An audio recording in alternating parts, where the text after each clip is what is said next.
नमस्कार, टीवी 100 में आपका स्वागत है और मैं वीरेंद्र गुप्ता। इस वक्त समूचे जनपद में एक ही चर्चा है। यदि कोई चर्चा कर भी रहा है तो या तो चुनाव का कर रहा है या संत लाल सिंह का कर रहा है। दरअसल संत लाल सिंह वो शख्सियत हैं जिन्होंने जनपद को एक नई पहचान पुनः देने में कामयाबी प्राप्त की है। महान लेखक और साहित्यकार निराला जी के याद में आज संतलाल जी को पुनः सम्मानित किया गया है और ये बताते हुए हर्ष हो रहा है कि समूचे जनपद में सिर्फ 2 लोगों को ये सम्मान दिया गया है, जिसमें से एक संतलाल जी हमारे साथ मौजूद हैं। सर, आपका बहुत-बहुत स्वागत है। बहुत बहुत धन्यवाद सर आपको।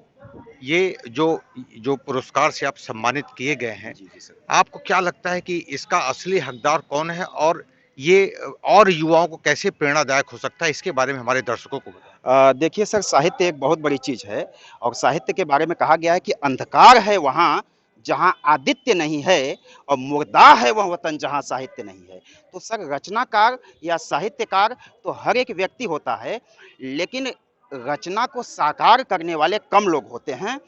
इसी कड़ी में जो है देश के विभिन्न साहित्यकारों, जिसमें कि 130 साहित्यकार शामिल थे, उनके लिए जो है एक प्रमुख पुस्तक अभी बहुत ही चर्चित पुस्तक है, जिसका नाम है कविता के प्रमुख हस्ताक्षर, का प्रकाशन हुआ है। इसमें 656 पृष्ठ हैं और इस 656 पृष्ठों की इस पुस्तक में जो है पूरे देश से, जिसमें कि पाटियाला हो गया, मुंबई हो गया, दिल्ली है, पश्चिमी चंपारण है, आपका बालाघाट मध्य प्रदेश, उज्जैन और मिर्जापुर भी इसमें उत्तर प्रदेश का, मुझे कहते हुए बड़ा हर्ष हो रहा है कि शामिल है जो है।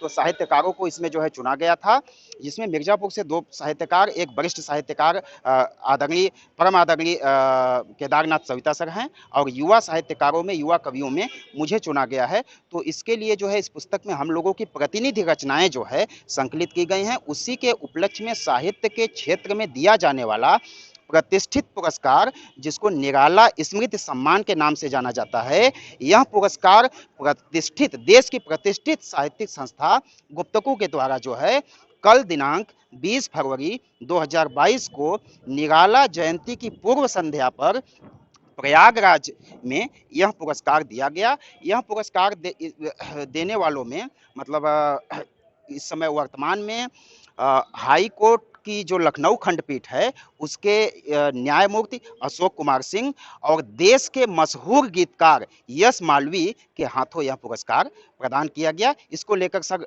बड़ा हर्ष है हमारे अंदर और सभी के अंदर जो है। सर, आप रक्षा मंत्रालय में भी जो है सेवा दे रहे हैं। जी सर। जनपद मिर्जापुर में लोग ये चर्चा करते हैं कि कैसे ये सामंजस्य आप बैठा पाते हैं। लेखनी और साहित्य के कामों में बहुत ही एकाग्रता चाहिए, बहुत जो है जो सात्विक सोच चाहिए।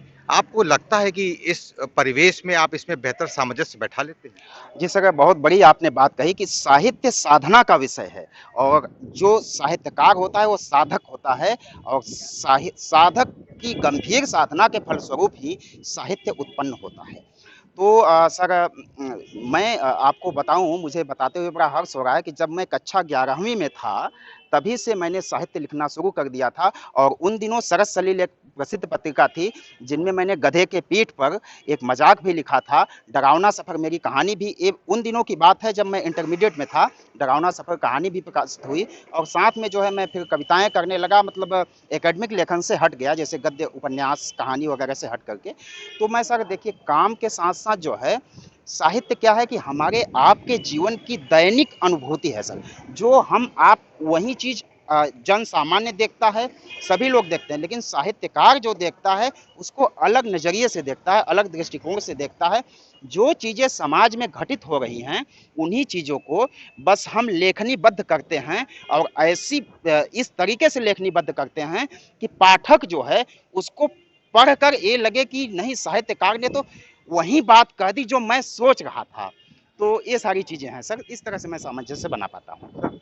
वर्तमान माहौल और परिवेश का आप बखूबी उच्चारण और उसका जो आकलन करते हैं, निस्संदेह शायद इसी का ये परिणाम है कि आप पुरस्कृत किए गए हैं। बहुत बहुत धन्यवाद लेकिन सर। उसके बावजूद भी आपको लगता है कि आप जो इंस्पायर होते हैं, ऐसे किस साहित्यकार, किस लेखक से आप इंस्पायर होते हैं? निराला जी को आप कब पढ़ते हैं, कब-कब पढ़ना चाहते हैं और सबसे बेहतरीन चीज़ उनकी क्या लगती है आपको? देखिए सर, निराला जी जो हैं, उन्होंने मुक्त छंद को जन्म दिया, मुक्त छंद के प्रणेता थे जो है।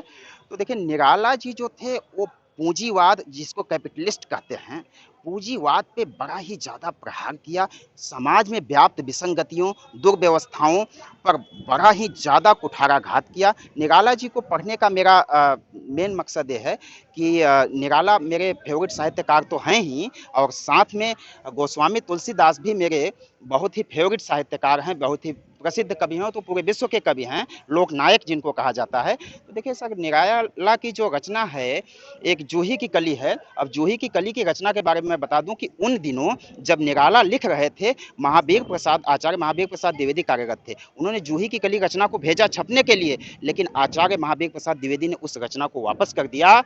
और जो वह तोड़ती पत्थर देखा मैंने उसे इलाहाबाद के पथ पर, वह तोड़ती पत्थर। तो सर, यहाँ पत्थर तोड़ने का तात्पर्य यह भी है कि सिर्फ पत्थर तोड़ना यानी मजदूरी या मजदूर को ही नहीं दिखाया गया है, बल्कि वह विडंबनाओं को, वह अंधविश्वासों को, वह समाज में व्याप्त कुप्रथाओं को भी तोड़ रही है। और तोड़ने का अर्थ ये होता है कि गढ़ना। अगर हम किसी पत्थर को तोड़ दें सर और उसे गढ़े ना, तो कुछ नहीं बनता। एक साहित्यकार जो होता है वह शब्दों के साथ खेलता है और शब्दों को तोड़ता है, उन्हें गढ़ता है, तभी जो है साहित्य का सृजन होता है। तो बहुत बहुत धन्यवाद सर, जो है ये बहुत जबरदस्त तरीके से आपने व्याख्यान किया है। और सबसे बड़ी बात यह है कि आप तमाम ऐसे साहित्यकार को लोगों ने देखा है, लेकिन एक्शन मोड में आप दिखाई देते हैं। आप एक एक शब्द के साथ जो एक्शन भी दिखाते हैं, तो क्या उसका लगता है आज के युवाओं पर क्या प्रभाव पड़ेगा? आपको लगता है कि युवाओं को भी इस फील्ड में आना चाहिए जो कोसों दूर हो चुके हैं इस क्षेत्र से? जी सर, निश्चित रूप से मेरा मानना है कि आज जो ये मोबाइल फ़ोन वगैरह, टेलीविज़न, टीवी वगैरह आ गया है, ये सारी चीज़ें साहित्य के पाठकों को कम कर रही हैं। आप देख रहे होंगे कि जितनी पुस्तकें पहले बिकती थी, आज के दिनों में वो पुस्तकें नहीं बिक रही हैं। आज के दिनों में कतई वो पुस्तकें नहीं बिक रही हैं। क्यों? क्योंकि पाठक है ही नहीं। मैंने एक कविता लिखी थी कि अपना इल्ज़ाम कौन खुद पर मढ़ता है, और वो बहादुर है जो स्वयं से लड़ता है। डॉट डॉट डॉट लास्ट में मैंने लिखा था कि फेसबुक, चूंकि लंबी कविता है इसलिए पूरी बात नहीं बताऊंगा, फेसबुक पढ़ने से फुर्सत मिले तब तो, आजकल किताबें कौन पढ़ता है। तो सर, निश्चित रूप से युवाओं को इस फील्ड में आना चाहिए और वो आएं, और आप आदेश करें तो मैं कुछ कविताएं सुनाऊंगा। बहुत गजब की आपने जो उदाहरण पेश किए हैं, निसंदेह बड़ा ही अनुसरणीय और अनुकरणीय भी होगा। हम अपने कैमरामैन से कहेंगे कि जरा सा वो दिखाएं उस बिल्डिंग को, ऐतिहासिक बिल्डिंग को, जहां हम लोग इस साहित्य और लेख और युवाओं पर आज चर्चा कर रहे हैं। और हमारे साथ जनपद मिर्जापुर के युवा जो है साहित्यकार भी मौजूद हैं। और शायद इसका लाभ सिर्फ हम लोग नहीं, समूचा हमारा जो दर्शक है, जो जो पाठक है, वो भी इसका कुछ न कुछ जरूर लाभ लेंगे। सर, इस वक्त चुनावी माहौल है, कुछ चुनाव पर भी आपकी जुबान से दो लाइनें लोग सुनने के लिए व्याकुल होंगे, जरूर होंगे। और अगर संभव हो तो इस बिल्डिंग के ऊपर भी जो आपने बताया कि पत्थर और गढ़ना जो होता है, कुछ फोकस इस पे भी डाल सके तो बहुत अच्छा होगा। बिल्कुल, निश्चित रूप से सर, 2-3 बातें आपने कही। तो चुनाव पर सबसे पहले मैं बोलना चाहूँगा कि देखिए, चुनाव एक महापर्व है, और जैसे हमारे आपके जीवन में पर्व आते हैं, उसी तरह का यह एक पर्व है। तो मैं चुनाव पे, मैंने उन दिनों 2016 में लगभग पंक्तियाँ लिखी थी। मैं एक मतलब सुनाऊँगा जो है चुनाव पर, कि लोकतंत्र में मतदान का स्थान है वहीं, जो स्थान है इंसानियत में रक्तदान का। जो इंसान है इंसानियत में रक्तदान का। मैं अपनी इन कविताओं के माध्यम से पूरे प्रदेश वासियों को, जनपद वासियों को ये सूचित करना चाहता हूँ, उनसे निवेदन करना चाहता हूँ विनम्र, कि वो मतदान अवश्य करें। और बाकी आप मिर्ज़ापुर की अगर बात कर रहे हैं, तो मैं मिर्ज़ापुर पर मैंने एक जो है गीत लिखा है, मैं गीत भी लिखता हूँ सर जो है, तो उसको मैं सुनाना चाहूँगा। मिर्ज़ापुर मिर्ज़ापुर मिर्ज़ापुर मिर्ज़ापुर है मशहूर है मशहूर है मशहूर है मशहूर। मिर्ज़ापुर मिर्ज़ापुर मिर्ज़ापुर मिर्ज़ापुर।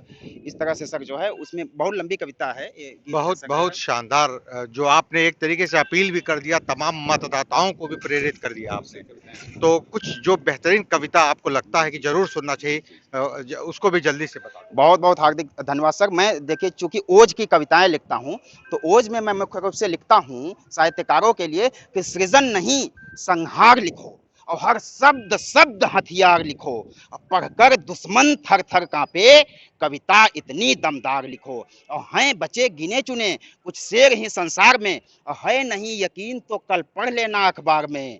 और क्रांति की ज्वाला कभी बुझने न पाए है सखे, चाहे तेरे किरदार में चाहे मेरे किरदार में। और कुछ पंक्तियां सर सुनिएगा जो है, जो मैंने लिखा था उन दिनों, कि एक कंबल है कोई दुसाला नहीं, प्रेम से सब मिले वो सिवाला नहीं, करते हैं सभी अपने धंधे यहाँ पर, ये दुकान है कोई पाठशाला नहीं। और आएंगे कभी वो शहर देखना है, मैं एक बार मुंबई में गया तो मैंने उन पंक्तियां लिखी कि आएंगे कभी वो शहर देखना है, और समंदर में उठती लहर देखना है, गगनचुंबी मकान जहां खाली पड़े हों, हैं कितने वहां भी बेघर देखना है कितने वहां भी बेघर देखना है। एक कविता मैं सर और सुनाना चाहूंगा जो है आपको।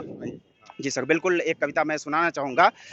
पिछले दिनों मैंने लिखी थी कि हिंदू ईसाई, बिना किसी सरकार का नाम लिए, कि हिंदू ईसाई सिख मुसलमान बेचती, घर में जो पड़ा था वो सारा सामान बेचती, चलो अच्छा हुआ कि जनता ने चुना नहीं उसको, वरना सत्ता में आती तो हिंदुस्तान बेचती। भगवान राम के प्रति मेरी श्रद्धा है, उन पर जो है मैंने 4 पंक्तियां लिखी हैं, आपसे गुजारिश करूंगा कि उनको सुन ले जो है। क्या तुमने पहचाना है ओ, क्या हमने पहचाना है, और जिसको सुनकर दुनिया खुश हो, ऐसा गीत सुनाना है।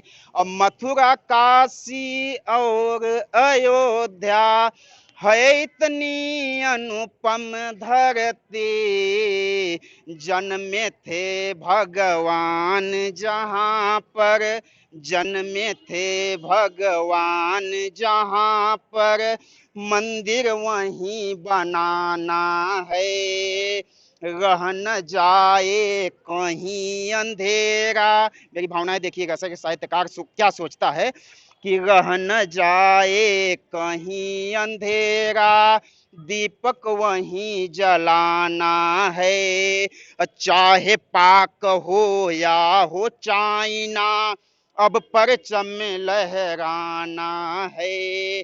और किया भलाई हमने जिनका, उनसे ही धोखा खाया, सरेआम इंसान लुट गया, सच है आए फसाना है। बहुत बहुत धन्यवाद सर। बहुत गजब का जज्बा और गजब की सोच, और निश्चित रूप से हर काल में हर